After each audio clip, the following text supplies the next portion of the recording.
하나님께서 우리에게 주신 말씀은 고린도후서 7장 8절부터 16절까지의 말씀입니다. 고린도후서 7장 8절부터 16절까지의 말씀을 제가 봉독하도록 하겠습니다. 내가 편지로 인해 여러분을 근심하게 했다 할지라도 지금은 후회하지 않습니다. 내 편지가 여러분을 잠시 상심하게 했다는 것을 내가 알고 후회하기는 했으나 지금은 내가 기뻐하고 있습니다. 왜냐하면 여러분을 근심하게 했기 때문이 아니라 여러분이 그 근심으로 회개하게 됐기 때문입니다. 여러분은 하나님의 뜻대로 근심한 것이므로 결국 여러분은 아무것도 손해를 본 것이 없습니다. 하나님의 뜻대로 하는 근심은 구원에 이르는 회개를 가져오므로 후회할 것이 없습니다. 그러나 세상 근심은 죽음을 가져옵니다. 보십시오. 하나님의 뜻대로 하는 이 근심이 여러분에게 얼마나 간절함을 불러일으키며 변호함과 의분과 두려움과 사모함과 열심과 응징의 마음을 불러일으켰습니까? 여러분은 모든 일에 여러분 자신의 깨끗함을 보여 주었습니다. 그러므로 내가 여러분에게 편지를 쓴 이유는 불의를 행한 사람이나 불의를 당한 사람을 위한 것이 아니라 우리에 대한 여러분의 간절함이 하나님 앞에서 여러분에게 밝히 드러나게 하려는 것입니다. 이로 인해 우리는 위로를 받았습니다. 또한 우리가 받은 위로 위에 디도가 즐거워하는 것을 보고 우리는 더욱 기뻐하게 됐습니다. 그는 여러분 모두로 인해 심령의 새로운 힘을 얻었습니다. 내가 여러분에 대해 디도에게 무슨 자랑한 것이 있다 할지라도 나는 부끄럽지 않습니다. 우리가 여러분에게 말한 모든 것이 사실이었던 것처럼 우리가 디도에게 한 자랑도 사실이기 때문입니다. 디도는 여러분 모두가 두렵고 떨리는 마음으로 자기를 받아들여주고 순종한 것을 기억하며 여러분에 대한 애정이 더욱 깊어졌습니다. 나는 여러분을 전적으로 신뢰할 수 있게 돼 기쁩니다. 아멘. CH 플러스 예배에 오신 여러분 주님의 이름으로 환영하고 축복합니다. CH 플러스 예배는 매주 주일 저녁 5시 반 대학로 한성아트홀 2층에서 예배하거나 아니면 온누리교회 대학 청년부 채널을 통해서 유튜브에서 참여하실 수 있습니다. 하나님께서 주시는 은혜 가운데 여러분 한 사람 한 사람이 새 봄과 같은 새 생명의 역사를 경험하게 되기를 바랍니다. 가슴에 손을 얹고 스스로를 축복했으면 좋겠습니다. 저를 따라해 주시겠어요? 하나님은 나의 소망이십니다. 나는 소망의 복음을 굳게 잡을 것입니다. 이 시간 말씀 앞에 내 마음을 엽니다. 나는 절대로 이전과 같지 않을 것입니다. 아멘. 3월을 맞아서 불후의 명곡이라는 테마를 가지고 한 달간 말씀을 나누고자 합니다. 시간이 흘러도 지워지지 않는 노래가 있습니다.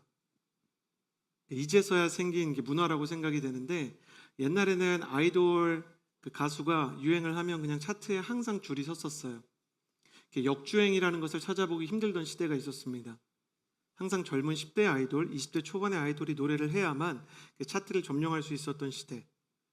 그런데 요즘은 예능에서도 그리고 노래 프로그램에서도요 과거의 곡들을 재조명하는 불후의 명곡과 같은 그런 프로그램들이 늘어나게 되었습니다.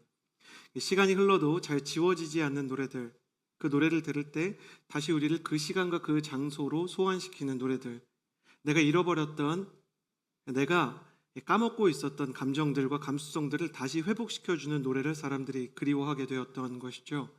마찬가지로 시대가 흘러도 지워지지 않는, 흔들리지 않는 창조주의 선율과 같은 말씀들이 있습니다. 노래와 함께 한 달 동안 창조주의 말씀을 나눌 때 여러분이 잊고 있었던 하나님의 은혜와 또 잃어버렸던 하나님의 축복을 하나하나 다시 되찾아 감수성 이상의 영적인 축복과 생명을 누리는 한 달이 되시기를 주님의 이름으로 축복합니다. 첫 번째 시간으로 걱정 말아요 그대라는 제목으로 크리스천의 염려에 대해서 나누기를 원합니다.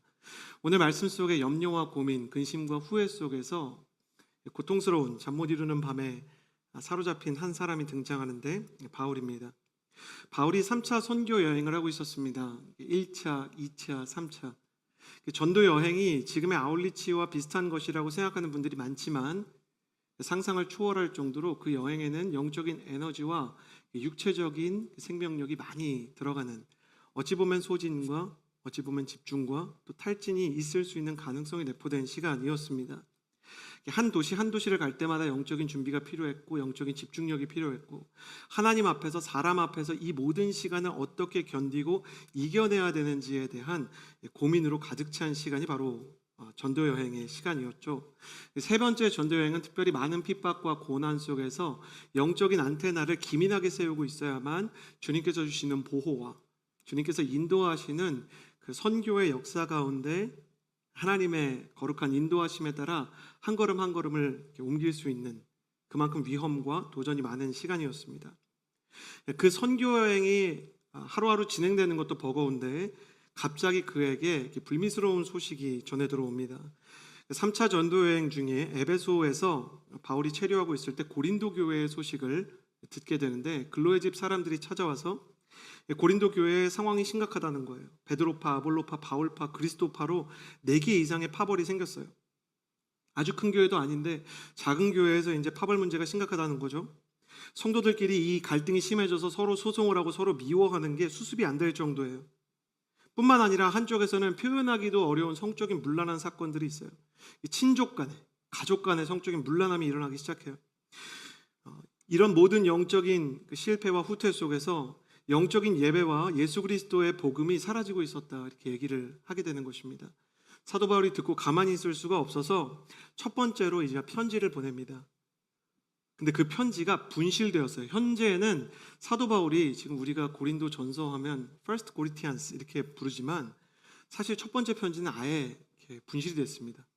왜 분실이 됐는가? 많은 학자들이 성도들이 그것을 잊어버렸을 것이라고 생각해요. 그 정도로 바울의 말이 무시가 된 겁니다. 교회를 개척하고 세우고 그들에게 예수님을 전해준 분이고 바울이 없이는 그 교회가 존재할 수도 없는데 설립자였고 영적인 지도자였던 사도 바울의 말도 무시당할 정도면 심각하다. 바울은 충격을 느껴서요. 고린도 전서를 써서 디모데의 손에 들려보냅니다. 편지만 택배로 우편으로 페덱스나 아니면 어떤 편지 시스템을 통해서 보낸 게 아니고 자신의 수제자였던 디모데의 손에 이 편지를 들려보낸 거예요. 디모데를 같이 보낸 것은 자신이 가지고 있는 마음을 대변할 수 있는 가장 믿을 만한 사람을 보내는 것입니다. 선교지에서 사도 바울이 지금 병든 사람을 고치고 복음을 전하는 일로 발이 묶여 있었기 때문에 가장 신뢰할 수 있는 하나님의 사람 디모데를 보내는 것은 바울에게도 최선이고 고린도 교회에게도 가장 큰 축복이 될 수 있었죠.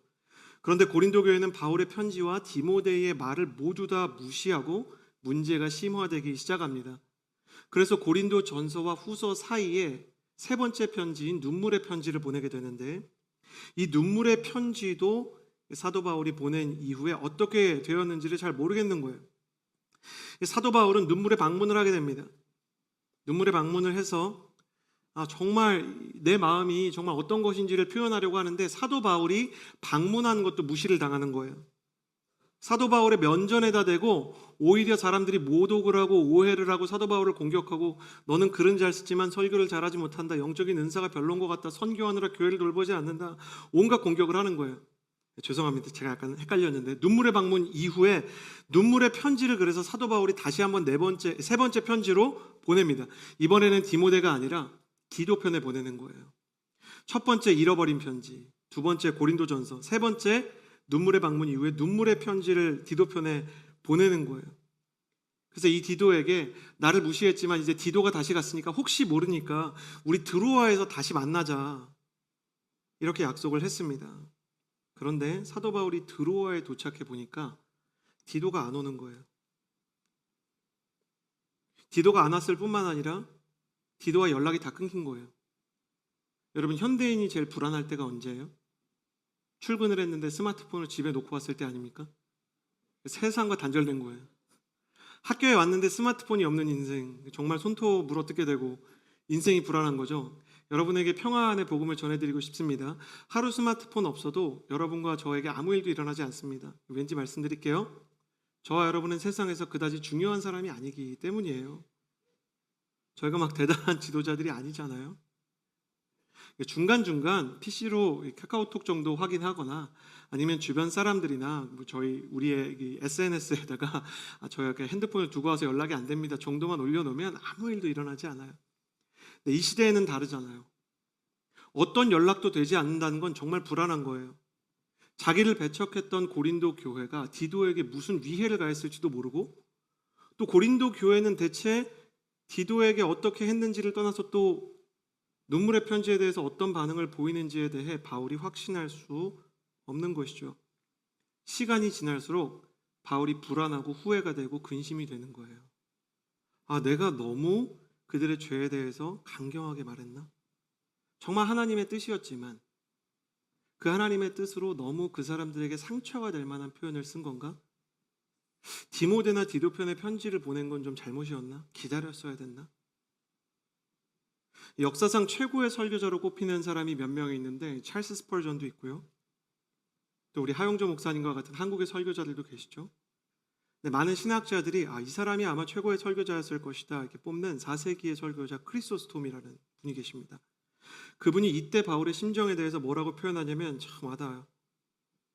디도를 고린도로 보내놓고 디도와도 고린도 교회와도 연락이 끊겨서 근심과 후회와 상심 속에 시달리는 바울의 심정은 마치 사랑하는 자식을 수술대 위에 올린 아버지의 심정과 같았을 것이다. 생각해 보세요. 수술실에 아들을 보냈어요. 수술하기로 아들과 상의해서 결정을 했어요. 의사 선생님이 2시간이면 끝난대요. 근데 수술실로 들어간 의사 선생님이 3시간이 지나도 4시간이 지나도 안 나온다고 한번 상상해 보세요. 아버지의 심정이 오죽하겠습니까? 들어갈 수도 없잖아요. 취소할 수도 없잖아요. 수술 다 취소하고 다시 다 덮으세요. 이렇게 할 수 있는 상황이 아니잖아요. 밖에서 아버지라면 다 고민하는 거죠. 수술 말고 그냥 먹는 것과 운동과 재활로 치료했어야 되나? 약물로 치료했어야 되는데 내가 아들에게 수술을 권한 건 잘못된 마음이 아니었을까? 마음이 정말 타들어가는 거죠. 그래서 바울은 이 걱정과 후회와 두려움이 몰려오는 상황 속에서 그 모든 상념을 안고 마게도니아로 발걸음을 옮겨요. 이 고린도와 드로아 사이에 마게도니아가 있었기 때문에 디도가 드로아로 오려면 마게도니아를 반드시 거쳐야 되거든요. 바울이 한 걸음 더 가기로 작정을 하는 거예요. 그래서 마게도니아로 발걸음을 옮겨서 디도를 만나러 가면서 디도는 괜찮은 건지 고린도 교회는 어떻게 됐는지 고민 속에 갔을 때 바울은 이러한 사건을 만나게 됩니다. 고린도후서 7장 5절에서 7절까지의 말씀을 같이 한번 읽어보도록 하겠습니다. 함께 읽겠습니다. 시작. 우리가 마게도니아에 이르렀을 때 우리의 육체는 편치 못했고 사방으로는 환난을 당했습니다. 밖으로는 다툼이 있었고 안으로는 두려움이 있었습니다. 그러나 낙심한 사람들을 위로하시는 하나님께서 디도를 돌아오게 하심으로 우리를 위로해 주셨습니다. 그가 돌아온 것뿐만 아니라 그가 여러분에게서 받은 위로로 우리를 위로해 주었습니다. 여러분이 내게 대해 사모하는 것과 애통해야 하는 것과 열심을 내는 것에 대해 그의 보고를 받고 나는 더욱 기뻤습니다. 바울이 마게도니아에 도착했을 때 드로아까지 오지 못했던 디도를 그곳에서 만났습니다. 이때 바울의 심정이 정말 오늘 설교의 제목처럼 걱정 말아요 그대. 이렇게 걱정하지 않아도 됐구나 그런 마음이었겠죠. 디도가 저기 멀리에서 달려오는데 TV는 사랑을 싣고 같은 느낌이었을 거예요. 따라라라라 바울 형님, 디도 두 사람이 막 손잡고 막 이렇게 돌았을 거야. 너 안전했구나. 너 진짜 괜찮았구나. 어떻게 된 일이야? 근데 디도가 전해준 소식이 바울이 예상하는 것과 정반대였어요. 무슨 문제가 생긴 건 아닌지 디도 너 건강하기만 해라. 고린도 교회랑 완전히 끊어진 것만 아니었으면 좋겠다 했는데 바울 선생님 정말이요. 너무 많이 회개를 하고 뉘우쳐가지고 그들과 부흥회를 하다가 늦었어요. 정말 연락을 너무 하고 싶었는데 너무 성령님의 역사가 강해서 그들 마음에 회개의 역사가 일어나서 예배가 끊어지질 않아서 평소에 예정에 없었던 3박 4일 회개의 집회가 있었고 사람들이 우상을 버리고 음란하게 행하는 사람과 거짓 교사들과 다 단절을 하고 하나님이 원하시는 변화를 이루기 시작했어요. 이렇게 얘기를 하는 거예요. 바울이 너무 기뻤던 것이죠. 여러분 때로 가장 좋은 소식이요 예상보다 늦게 오는 때가 있어요. 제일 좋은 소식일수록 제일 더디게 올 때가 있습니다. 마치 장인이 수제로 만드는 명품이 보통의 제품보다 제작 기간이 더 긴 것과 같은 것이죠. 하나님께서 내 예상보다 조금 더 늦게 좋은 소식을 주시는 이유는 하나님께서 공들여서 세심하게 준비하시기 때문이에요. 우리는 늘 하나님이 빨리 일하기를 바라죠. 우리는 하나님께서 나의 어려움과 나의 고민과 나의 근심에 속히 해결을 주시기를 바라죠. 근데 하나님이 원하시는 건 빠른 해결이 아니라 온전한 해결이에요. 하나님이 원하시는 건 빠른 응답이 아니라 바른 응답이에요. 그래서 주님께서는 하나하나 문제를 해결하기 위해서 시간을 오래 들이는 거죠. 여러분 공감을 좀 못하시는 것 같은데 결혼을 해보잖아요. 그러면 부부싸움을 하게 됩니다. 너무 걱정하는 표정으로 저를 바라보지 마시고 잘 지내고 있습니다. 근데 간혹 이제 저희 사이에 어려움이 생길 때가 있잖아요. 그러면 정말 때로는요, 제대로 된 화해를 하기 위해서 서로의 마음과 앞으로 어떻게 할 것인지에 대해서 오랫동안 긴 화해를 해야 될 때가 있어요. 빨리 화해를 하는 것보다 중요한 거는 충분한 화해를 하는 거예요. 충분한 대화를 하는 거죠. 자매 여러분, 연애를 하면서도 제일 이렇게 기만당했다는 마음이 들 때가 언제예요? 뭘 잘못했는지도 모르고 뭐가 문제인지도 모르는데 미안하다고만 계속하는 형제 볼 때 얼마나 답답해요. 그건 문제에 대한 회피지 문제에 대한 해결이 아니란 말이에요. 고린도 교회가 만약에 이랬다고 생각해 보세요. 디도가 그 눈물의 편지를 들고 갔는데 알았어 회개할게. 얼른 나가. 이래서 드로아에서 만났다면 바울이 정말 안심할 수 있었을까요? 고린도 교회 사람들이 정말 회개합니다. 근데 디도가 볼 때 전혀 삶이 달라질 준비가 안 돼 있는 거예요. 그럼 그들을 보면서 디도는 마음 가운데 자신의 소임을 다했다고 생각하겠냐고요. 다시 한번 하나님께서 천천히 일하시는 것은 하나님께서 온전히 일하고 싶으시기 때문이에요. 하나님께서 때로는 우리가 사랑을 구해도 사랑을 빨리 주지 않으세요. 온유를 구해도 온유를 빨리 주지 않으세요. 사실 온유를 빨리 구하는 것 자체가 모순이죠. 제가 그랬다고 몇 번 말씀드렸죠. 제가 너무 온유하지 않으니까 하나님 온유를 주세요. 지금 당장 주세요. 전 내일부터 온유해야 되겠습니다. 그러니까 그런 조급함 자체가 온유와 반대됐다는 걸 알지 못한 채로 그렇게 부르짖으니까 하나님이 그 마음부터 버려야 된다는 걸 가르치려고 오랫동안 저를 훈련시키시더라고요. 하나님이 오랫동안 우리를 기다리게 하시고 오랫동안 우리를 다듬으시는 게 때로는 괴롭지만 그것이 가장 완전하고 온전한 길이라는 걸 믿어야 합니다. 그래서 엘리야는 6번을 기도해도 하늘 위에 아무것도 뜨지 않고 이제 가뭄을 해결해야 되는 비구름이 내려야 되는데 6번을 기도해도 아무것도 일어나지 않아도 낙심하지 않고 다시 기도의 자리로 간 거예요. 7번을 기도하니까 손바닥만한 구름이 떠올랐는데 엘리야에게 그 주변 사람들에게 손바닥만한 구름이 보일 때 다른 사람들에게 똑같이 손바닥만한 구름은 보여도 엘리야에게만 들리는 소리가 있었어요. 큰 비의 소리가 들린다. 왜 주변 사람들은 손바닥만한 구름이 하나님의 응답이라는 것을 믿지 못했는가? 거기서 시간을 보낸 거는 모두 다 함께였지만 엘리야의 사환들, 팔로워들, 제자들이 다 같이 그 자리에 있긴 했지만 진짜로 하나님을 기다린 사람은 엘리야뿐이었기 때문이에요. 하나님을 기다리는 사람에게만 들리는 불후의 명곡이 있어요. 하나님을 신뢰하고 빠른 것이 아니라 바른 것을 기다리고 신속한 것이 아니라 온전한 것을 기다리는 사람에게만 들리는 하나님의 선율이 있다는 것이에요. 그런 마음을 이렇게 대변하는 것처럼 이렇게 생각나는 노래가 있어서 오늘 이 노래로 제목을 지어보았는데 걱정 말아요 그대라는 노래입니다. 한번 제가 나눌 텐데 이 가사를 한번 들어볼까요?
생각하기 좋은 부분이 지나간 것은 지나간 대로 참 의미가 있다는 지점인 것 같아요.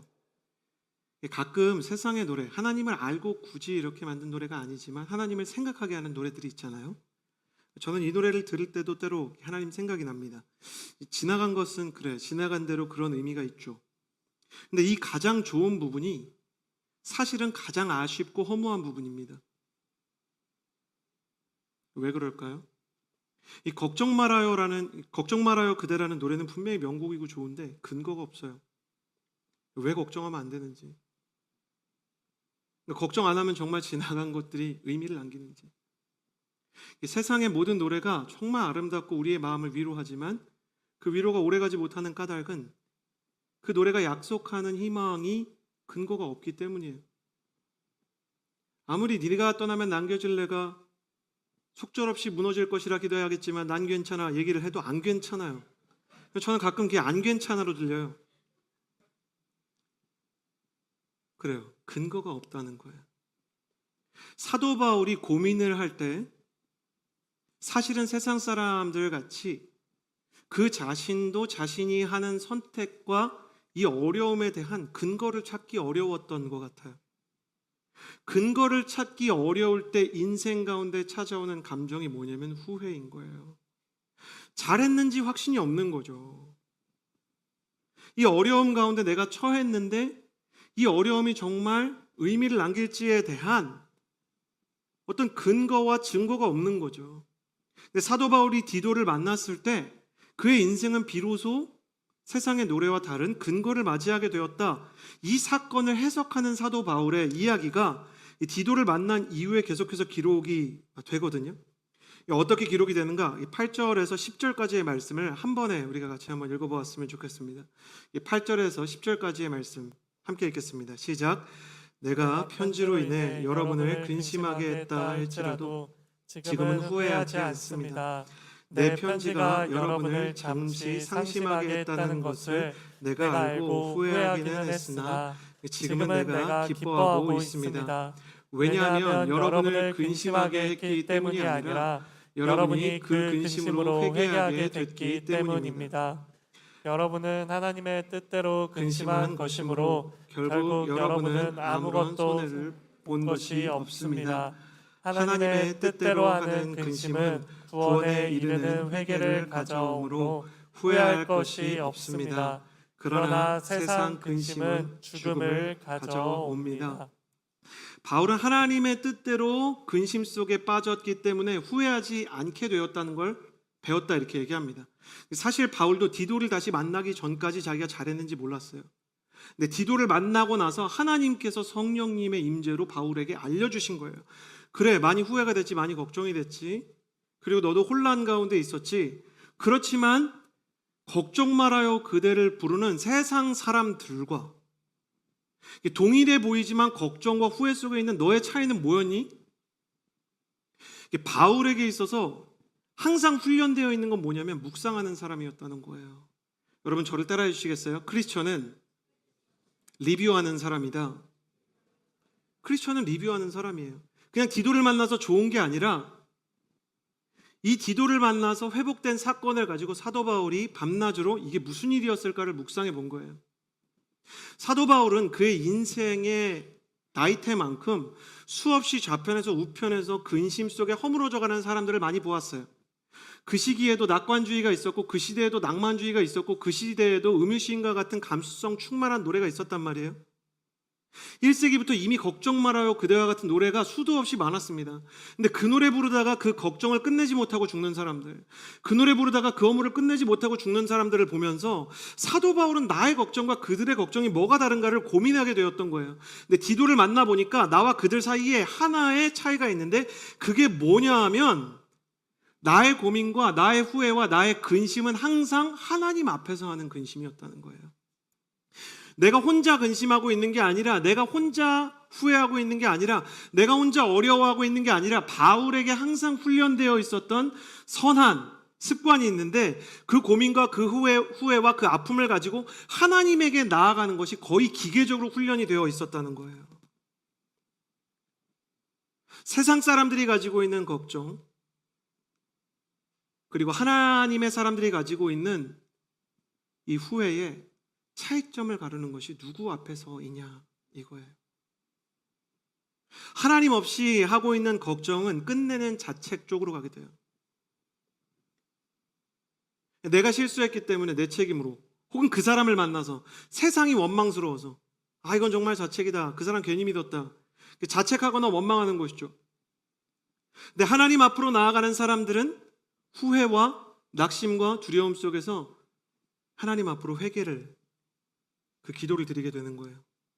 자책은 하나님과 우리를 멀어지도록 하는 사단의 무기고요, 회개는 하나님과 우리를 가까워지도록 인도하는 성령님의 선물입니다. 당신은 사단의 선물인 자책의 유혹을 받고 있습니까? 아니면 하나님께로 인도하는 성령님의 초청장을 받고 있습니까? 하나님께서 우리 안에 죄와 상처에 대한 통각이 찾아오게 해주실 때가 있어요. 크리스천도 걱정 말아요 그대 쪽으로 가려고 합니다. 그래서 걱정 안 하려고 애를 쓰면서요, 뭘 묵상하냐? 자기 자신과 환경을 묵상해요. 자기를 묵상하는 사람은 자책을 하고요, 세상을 묵상하는 사람은 원망을 해요. 하나님을 묵상하는 사람은 회개를 하거나 간구를 합니다. 이빨에 통증을 느낀 환자가 최대한 빨리 치과로 달려가야 하듯이, 하나님을 아는 사람이라면 영혼의 후회와 걱정과 아픔이 찾아올 때 하나님 품 앞으로 가야 되는 신호인 줄을 알아야 됩니다. 여러분의 영혼 가운데 이 후회와 걱정과 눈물과 아픔이 찾아오고 있다면 하나님께서 당신을 부르고 계시는 거예요. 사단은 이때 총력전을 펼칩니다. 하나님은 널 사랑하잖아. 네가 너를 볼 때도 네가 선택 잘못했잖아.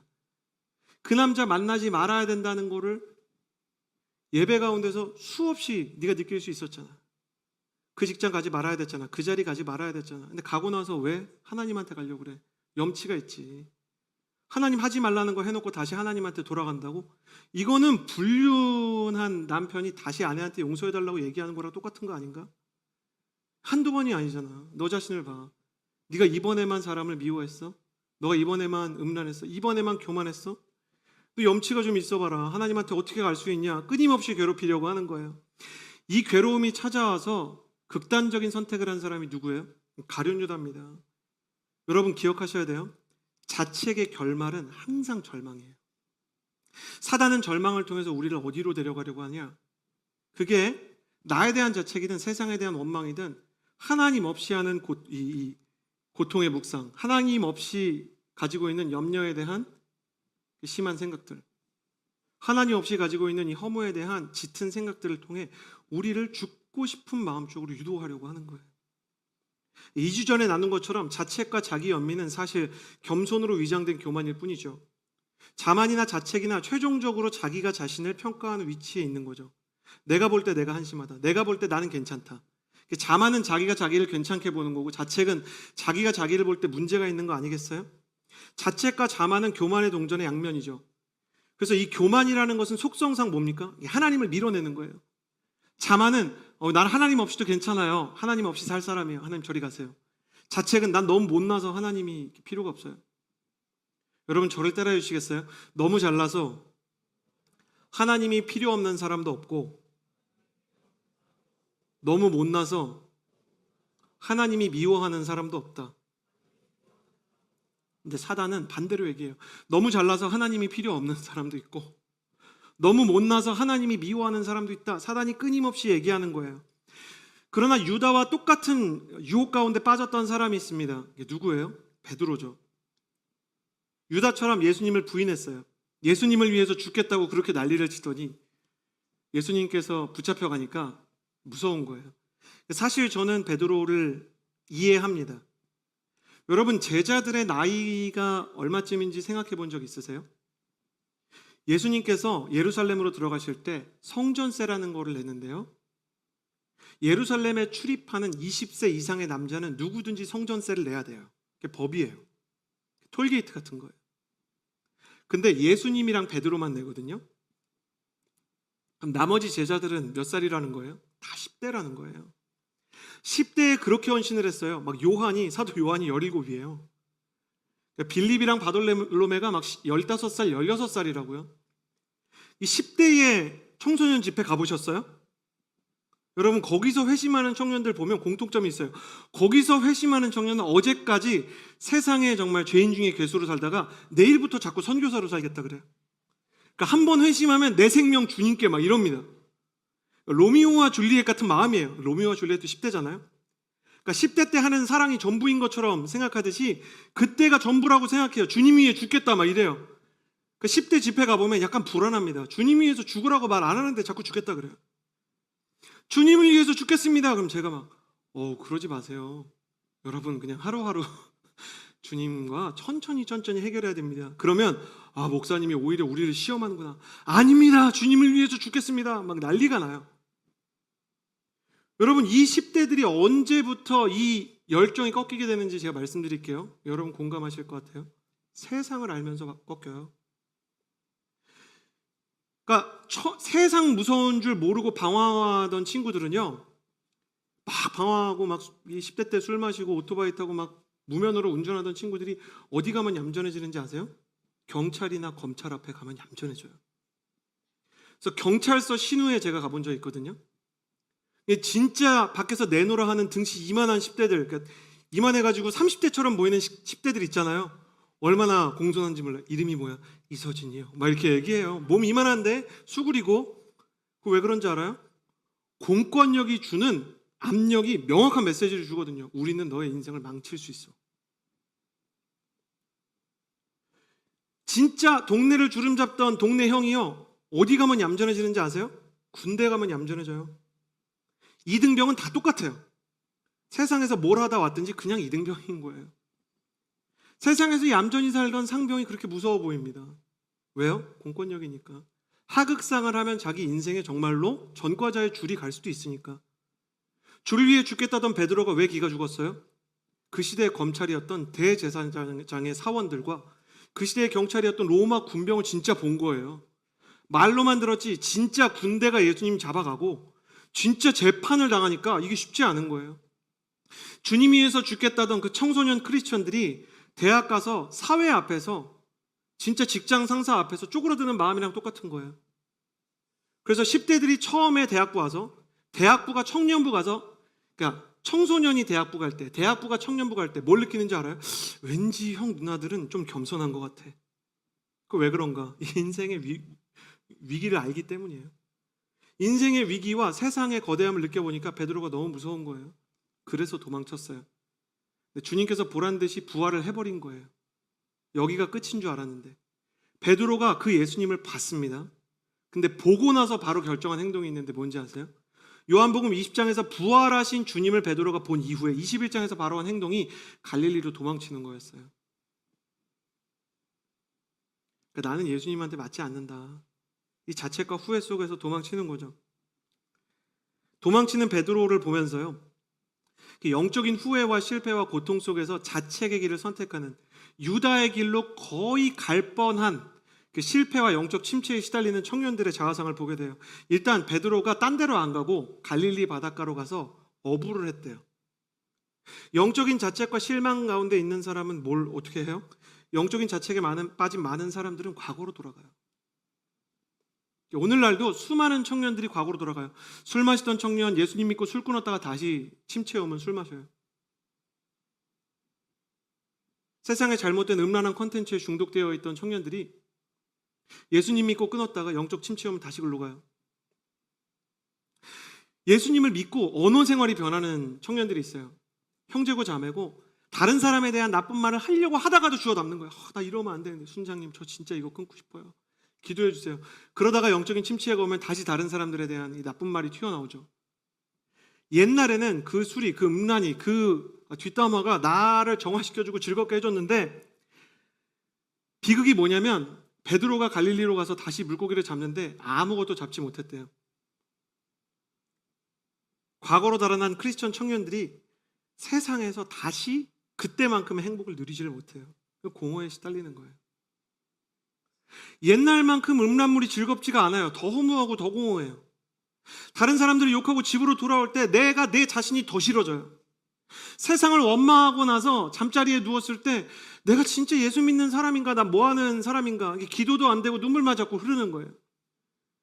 이 공허와 허무 속에서 어떻게 해야 될지 모르는, 답을 알 수 없는 출구 없는 미로 속에 빠져버린 것 같은 느낌을 받는 거예요. 혹시 당신의 얘기가 아닌가요? 너무너무 어려운 거예요. 인간관계에서, 교회에서 인간관계의 실패 경험하고, 어떤 선택을 했는데 영적으로 잘못된 선택을 해서 후회가 되고, 만나지 말아야 될 사람을 만나서 지금 고통스럽고, 지나간 과거의 상처에서 헤어나오지 못하고, 예배에 와서 말씀을 듣는데도 자꾸 열받게 하는, 자꾸 가슴 아픈 그 사람이 생각나고 그 말이 생각나고, 근데 어떻게 해야 될지 모르겠고, 미워하자니 나 자신이 싫고, 미워하지 않자니 그게 통제가 안 되는 나의 마음. 오늘도 얼마나 많은 크리스천이 그 고통 속에서도 주님께 나아가지 못하고 스스로를 미워하는 마음 때문에 예수님에게서 도피하고 있는지. 근데 부활하신 예수님께서 어떻게 하시냐면 예루살렘에서 갈릴리까지 찾아와 주시는 거예요. 굉장히 긴 거리입니다. 예수님이 일부러 찾아와 주시는 거예요. 예수님이 베드로를 찾아와서 제일 먼저 한 일이 여러분 뭐였는지 아세요? 내 우편에 그 그물을 던져보아라? 아니에요. 내가 나를 사랑하느냐? 그것도 아니에요. 예수님이 제일 먼저 한 일은 자신을 숨기는 일이었어요. 요한복음 21장 4절에 날이 밝아올 무렵 예수께서 바닷가에 서 계셨지만 제자들이 그분이 예수님인 줄 알지 못했다 그래요. 이 말씀이 여러분의 인생에서 굉장히 중요한 메시지가 됩니다. 왜 중요한가? 이것이 우리가 주님을 이 고통 속에서, 후회 속에서, 자책 속에서 예수님을 멀리할 때 지금도 예수님께서 처음으로 하시는 일이기 때문에 그래요. 뭘 처음 하신다고요? 우리 주변에 계시는데 우리가 부담스러울까 봐 우리를 기다리고 계시는 거예요. 몰래. 제가 제일 어려워하는 말씀 중에 하나가 이거거든요. 세상 끝날까지 내가 너희와 항상 함께 있을 것이다. 저는 주님이 제가 막 앞차가 확 끼어들어가지고 미친 거 아니야? 그러고 막 클락션 울릴 때 조수석에 안 타고 계셨으면 좋겠어요. 근데 우연인지 블루투스가 연결되면서 찬양이 나올 때가 있습니다. 우연이 아니겠죠. 성령님의 섭리겠죠. 그럼 너무 힘든 거예요. 주님 왜 자꾸 이렇게 최악의 상황에서 자꾸 저를 찾아오시나요? 그리고 제가 아이들한테 막 화가 나 있어요. 연준이 연희한테 진짜 감정적으로 화가 난 상태에서 이게 아빠가 그러면 안 되죠. 아이들이 충격을 받잖아요. 잘못하긴 했지만 너네 다 필요 없어. 아빠 방에서 나가! 이러는데 연희가 정말로 그럴 때가 있어요. 아빠 그래도 아빠 예수님 믿는 사람이잖아. 그렇게 미워하면 안 되잖아. 그럼 그걸 이용하는 딸이 순간 얄밉긴 하지만 성령님의 음성이 들리긴 하는 거예요. 저 아이가 예수님의 마음으로 나에게 말한 건 아니지만 제 안에서 주님께서 슬퍼하시는 거예요. 한 번은 명확하게 음성을 들은 적이 있어요. 나도 너한테 똑같이 해볼까? 이 목사 나가. 너는 설교할 자격이 없어. 나가. 근데 주님 그렇게 하지 않으셨거든요. 그 주님을 생각할 때 그 주님이 나의 최악의 상황에 함께 하시는 것 자체가 고통인 걸 주님이 아시기 때문에 우리가 받아들일 수 있을 때까지 주님이 처음 하시는 일이 당신의 존재를 숨기시고 당신의 마음을 이야기하는 것조차 기다리시는 거죠. 사랑하는 제자들이 갈릴리에서 또 다른 베다니로, 가버나움으로 도망칠까 봐 모습을 숨기시고 그들을 기다려주시는 주님.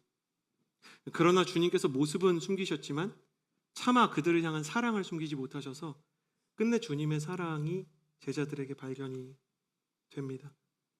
베드로는 자기를 찾아온 예수님을 발견한 이후에 그분의 사랑을 동시에 발견하게 되고 그 안에서 회복을 경험하게 되는 것이죠. 자책의 결말은 절망이고요. 회개의 결말은 회복입니다. 회개에는 민망함이 있고 아픔이 있고 고통이 있어요. 그렇지만 주님께서 우리에게 주시는 그 모든 회개의 기회는 이 아픔과 고통 속에서 기쁨의 날을 주시는 하나님의 계기가 되는 것입니다. 어떻게 하면 여러분에게 우리 주변에 또 우리 마음 가운데 우리 한 사람 한 사람 저를 위해 또 여러분을 위해 숨어 계신 주님을 느낄 수 있을까? 고민하던 중에 불후의 명곡 하나를 더 생각나게 해주셨어요. 이것은 세상의 노래가 아니라 주님께서 우리에게 허락하신 찬양의 노래인데요. 기쁨의 날 주시네라는 찬양이 있습니다. 아픔만큼 기쁨을 주시고 고통만큼 우리를 회복시켜 주시는 그 주님을 발견할 수 있는 시간이 되었으면 좋겠습니다. 우리 함께 이 노래를 부르면서 우리 함께 하시는 주님을 느끼기를 소원합니다. 주님을 내 마음에 아픔 알아주시니 지난 밤 눈물 지워주시고 아침에 돋아난 여린 불들과 같이 내 맘을 새롭게 하네. 흐르는 시간에 보인 주의 영광은 내 삶을 밝게 비춰주시니 온 땅과 모든 삶보다 전에 계셨던 주님 창조의 주를 찬양하네. 주님은 거친 바다 위 나의 영혼 두 손으로 굳게 잡아주시네. 주님께 맡긴 인생의 여정 속에 아픔만큼 기쁨의 날 주시네. 주님은 거친 바다 위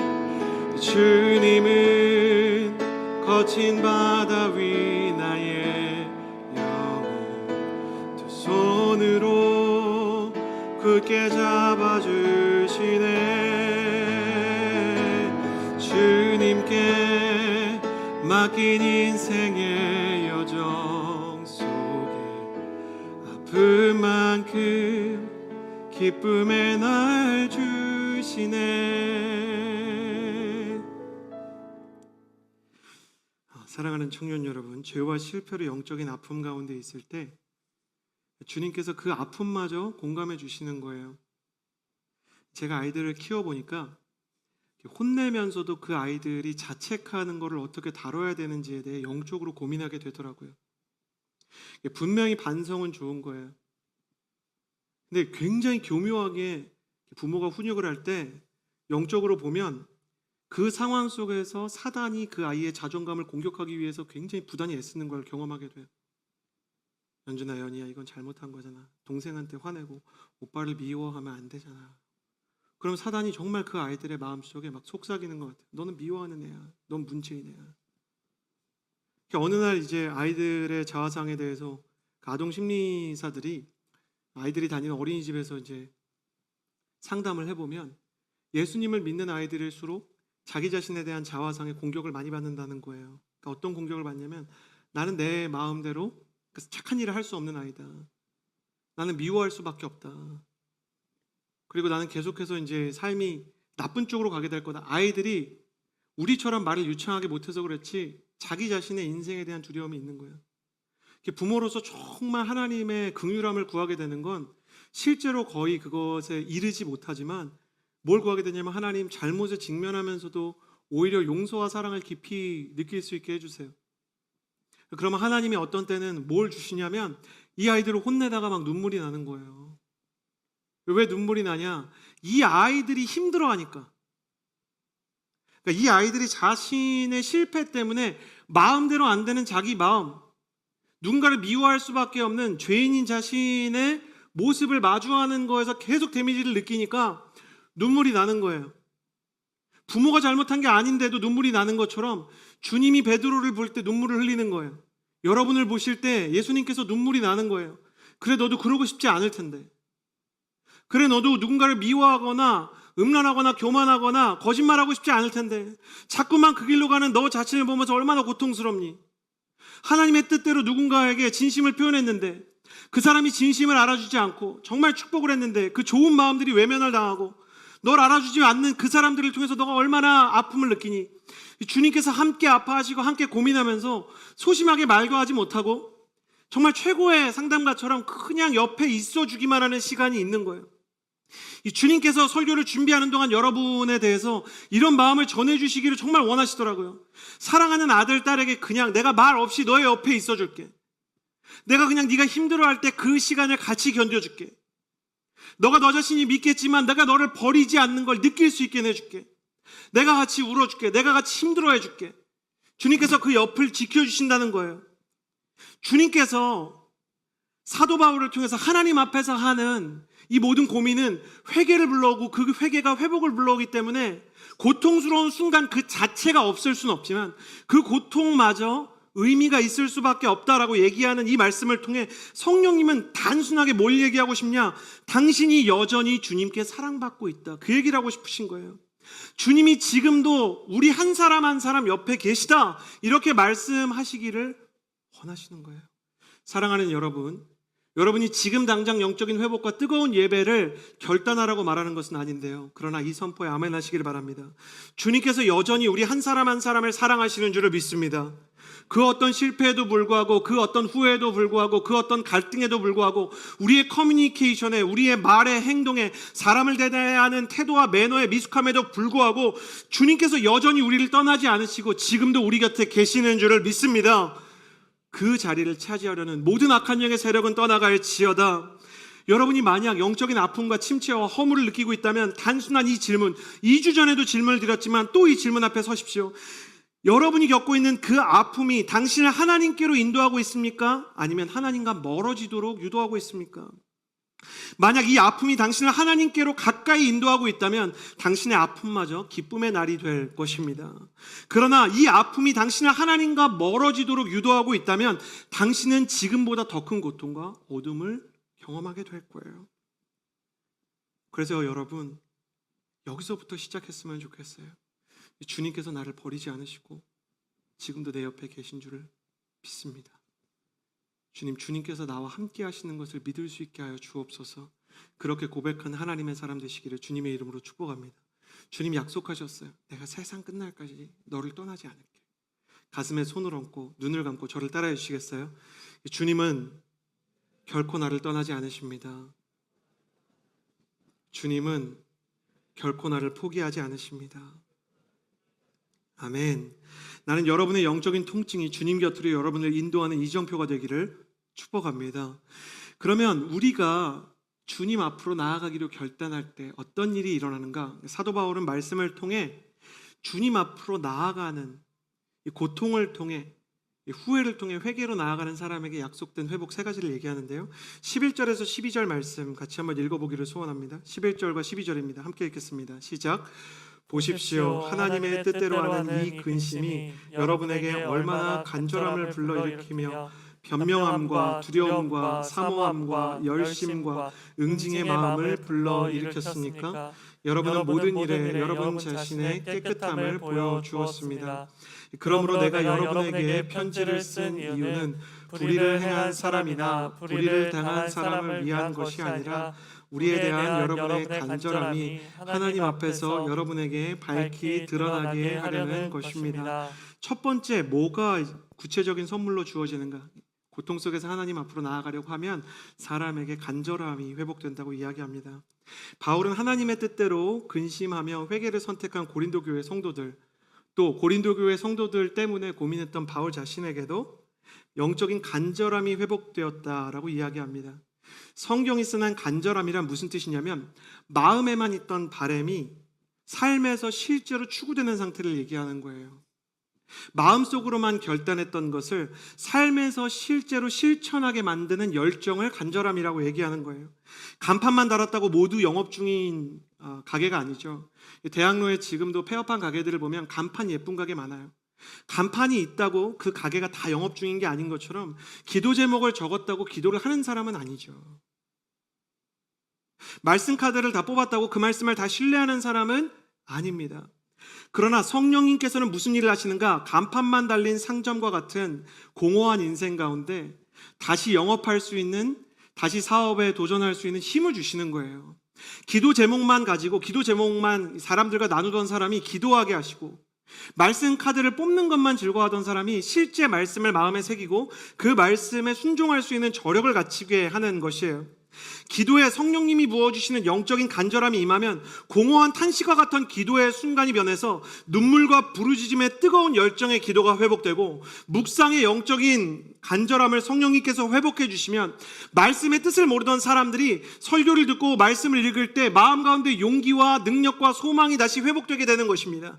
나는 여러분의 말씀과 기도 생활에 성령님이 부어주시는 열정이 회복되는 역사가 있게 되기를 주님의 이름으로 축복합니다. 성령님은 기도 제목만 적던 자들이 실제로 기도할 수 있도록 열정을 회복시켜 주시는 분이신 줄을 믿습니다. 성령님은 말씀 카드만 뽑던 사람들에게 주님의 음성을 갈망하는 굶주림을 회복시켜 주셔서 주님의 음성을 설교 시간마다 묵상할 때마다 듣게 해주시는 하나님이신 줄을 믿습니다. 여러분, 찾아오는 이 봄에, 다시 찾아온 이 회복의 계절에 여러분의 인생 가운데 기도의 열정과 하나님의 음성을 듣는 영적인 귀가 열리는 역사가 있게 되기를 주님의 이름으로 축복합니다. 그 말씀이 여러분을 회복시키고 그 기도가 여러분의 인생을 이끌어가는 나침반이 되는 하나님의 간절한 열정의 예배자가 되기를 주님의 이름으로 축복합니다. 여러분, 다시 열정적으로 예배하고 싶지 않으세요? 여러분, 침체된 사람이 마음 깊숙이 가지고 있는 소원 중에 하나는 다시 뜨겁게 찬양하고 다시 뜨겁게 기도하는 것이죠. 베드로가 다시 주님께로 돌아갈 수 있었던 근거 중에 하나는 그가 염치가 없어서 갈릴리로 도망쳤을 지언정 주님과 함께 꿈꾸고 뛰고 주님을 사랑했던 그 시절을 그리워했기 때문입니다. 그래서 주님은 그의 열정을 불러일으키기 위해서 네가 나를 사랑하느냐 물어보셨어요. 여러분, 이 시간에 주님께서는 우리에게도 똑같이 물어보시기를 원하실 거예요. 아직 너 안에 예배를 회복하고 나를 사랑하기 원하는 마음이 있지 않느냐? 네가 기도하는 힘을 잃어버렸을지언정 기도하고 싶은 마음까지 잃어버린 건 아니지 않느냐? 다만 기도하고 싶은 마음이 있어도 기도하지 못하고, 주님을 사랑하지만 그 사랑이 너무 작고, 말씀에 집중하기 원하지만 집중력이 흐려지는 너 자신의 모습을 보고 슬퍼하는 것뿐 아니냐? 내가 너에게 힘을 주겠다, 간절함을 주겠다, 열정을 주겠다, 독수리 나에게 침같이 날아오를 수 있는 힘을 주겠다 말씀하는 것입니다. 여러분, 후회와 아픔과 고통의 순간 주님께로 다시 돌아가 주님께서 주시는 힘과 능력과 열정을 회복해서 뜨거운 예배를 다시 회복하는 봄이 되기를 주님의 이름으로 축복합니다. 얼마나 주님께서 너희를 간절하게 하느냐, 사도 바울이 얘기했다는 것입니다. 두 번째, 무엇이 회복되는가? 13절에서 14절의 말씀을 같이 한번 읽어보겠습니다. 13절과 14절 함께 읽겠습니다. 시작. 이로 인해 우리는 위로를 받았습니다. 또한 우리가 받은 위로 디도가 즐거워하는 것을 보고 우리는 더욱 기뻐하게 됐습니다. 그는 여러분 모두로 인해 심령의 새로운 힘을 얻었습니다. 내가 여러분에 대해 디도에게 무슨 자랑하는 것이 있다 할지라도 나는 부끄럽지 않습니다. 우리가 여러분에게 말한 모든 것이 사실이었던 것처럼 우리가 디도에게 한 자랑도 사실이기 때문입니다. 디도는 여러분 모두가 두렵고 떨리는 마음으로 자기를 받아들여주고 순종한 것을 기억하며 여러분에 대한 애정이 깊어졌다. 성경이 쭉 디도에 대해서 얘기를 합니다.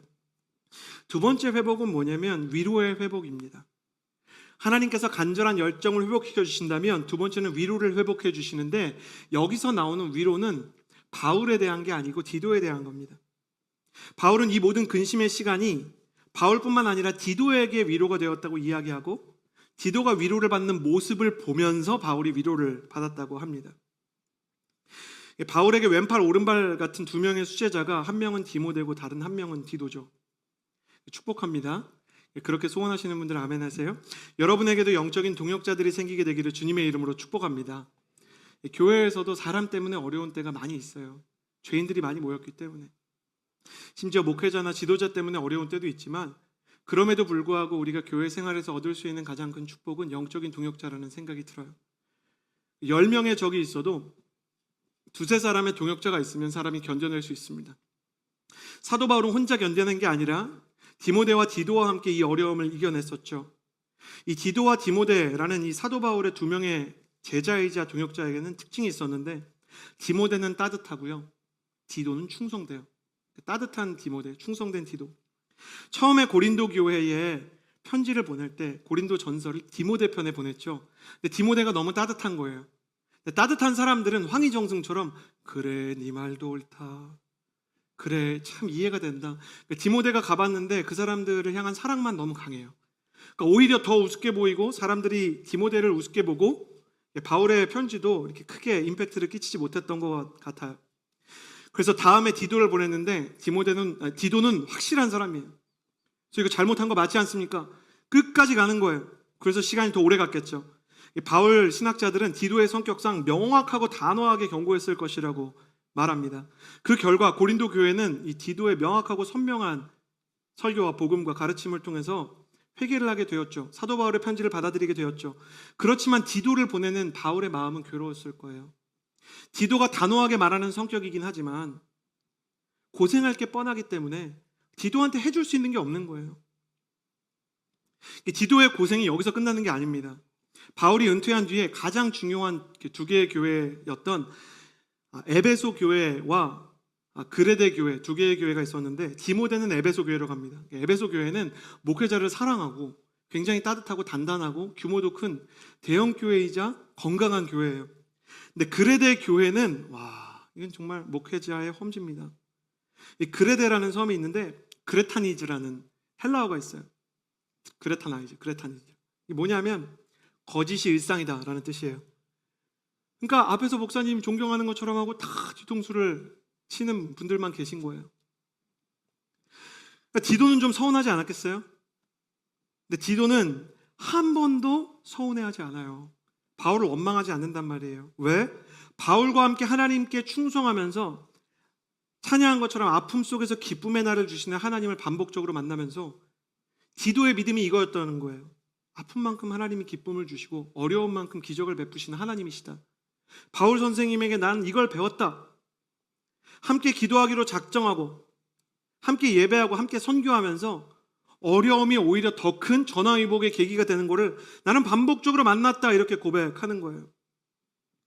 바울이 그렇기 때문에 고통 속에서 의미를 발견하고 선생님 괜찮습니다. 선생님과 제가 어려운 험지에 늘 갔지만 선생님도 어려운 일 하시고 그 어려움 속에서 하나님께서는 우리에게 항상 좋은 걸 주시지 않습니까? 그러니까 그렇게 받아들여주는 디도라는 사람이 있다는 게 너무 큰 위로가 되는 거예요.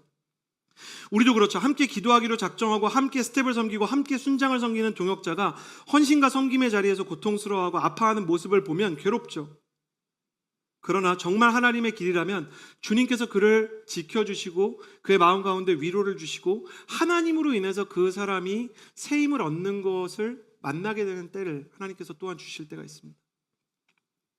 그 모습을 보면서 사도 바울이 주님 따라가는 건 정말 값진 일이구나. 뿐만 아니라 주님께서 나의 동역자까지 지켜주시는구나. 그것으로 위로를 얻는 거예요. 축복합니다. 여러분의 기도 때문에 여러분이 고통의 순간마다 주님께 나아간 대가로 여러분의 영적인 동역자와 가족들과 여러분이 사랑하는 사람들에게까지 주님의 은혜와 회복이 임하게 되기를 주님의 이름으로 축복합니다. 나 때문에 저 사람이 살아나는구나. 그걸 보면서 기뻐할 줄 아는 하나님의 사람으로 성장하시기를 바랍니다. 마지막 15절에서 16절까지의 말씀 같이 한번 읽어보았으면 좋겠습니다. 15절 16절 같이 읽겠습니다. 시작. 디도는 여러분 모두가 두렵고 떨리는 마음으로 자기를 받아들여주고 순종한 것을 기억하며 여러분에 대한 애정이 더욱 깊어졌습니다. 나는 여러분을 전적으로 신뢰할 수 있게 돼 기쁩니다. 첫 번째 회복은 간절함과 영적인 열정에 대한 회복이죠. 두 번째는 나의 사랑하는 동역자를 살게 해주시는 하나님의 위로의 회복이죠. 세 번째는 신뢰의 회복이에요. 갈라졌던 사람들이 서로 다시 사랑하게 되는 거예요. 부부가 부부싸움 이후에 잘 화해하면 전보다 더 사랑하게 되듯이 친구가 오해를 서로 잘 해결하고 나면 더 깊은 우정을 만들게 되듯이 근심의 시간을 하나님과 함께 통과했기 때문에 고린도 교회와의 신뢰가 더욱 깊어지게 되었다고 이야기합니다. 바울이 갈등을 만나고 선택에 대해서 후회와 근심의 시간을 만났지만 주님 앞에서 고민하고 후회했기 때문에 주님께서 그 관계를 고쳐주시는 것을 경험했어요. 영적인 지도자였던 본회퍼는 그리스도인의 공동생활이라는 책에서 그런 말을 해요. 형제와 하나님에 대해서 얘기하는 것보다 하나님과 형제에 대해서 말하는 게 훨씬 낫다. 사람들과 하나님 얘기하는 것보다 하나님과 형제에 대한 이야기를 하는 중보기도가 더 값진 거다. 그렇게 이야기를 하는 거예요. 우리가 신뢰를 회복하지 못하고 많은 관계를 놓쳐버리는 건 우리 자신이 연약하기 때문이기도 하지만 주님 앞에서 화해하고 회개하고 미안하다고 말하는 법을 배우지 못하고 그 지혜가 부족하기 때문이죠. 그러나 주님 앞에서 이 문제를 해결하기 위해 눈물로 나의 동역자들과의 관계를 놓고 중보하는 사람은 비온 뒤에 땅이 굳어지듯 하나님이 갈등 뒤로 관계와 신뢰의 회복을 준비하는 것을 경험하게 됩니다. 사랑하는 여러분, 하나님 안에서 멀어진 관계가 있다면 다시 그 사람을 위해서 기도를 시작하십시오. 오해와 갈등 때문에 어려운 관계가 있다면 주님께 맡기고 주님께서 틀어지고 깨어진 관계 가운데 회복의 은혜를 주시기를 소원했으면 좋겠습니다. 여러분의 고통의 날에 주님께로 나아간 대가로 여러분은 다시 뜨거운 예배를, 그리고 여러분의 사람들이 살아나는 위로의 순간을, 그리고 깨어진 관계의 회복, 그 신뢰의 회복을 경험하게 될 줄을 믿습니다. 같이 이 마음을 가지고 아까 했던 찬양 다시 한번 불렀으면 좋겠습니다. 기쁨의 날 주시네 라는 찬양입니다.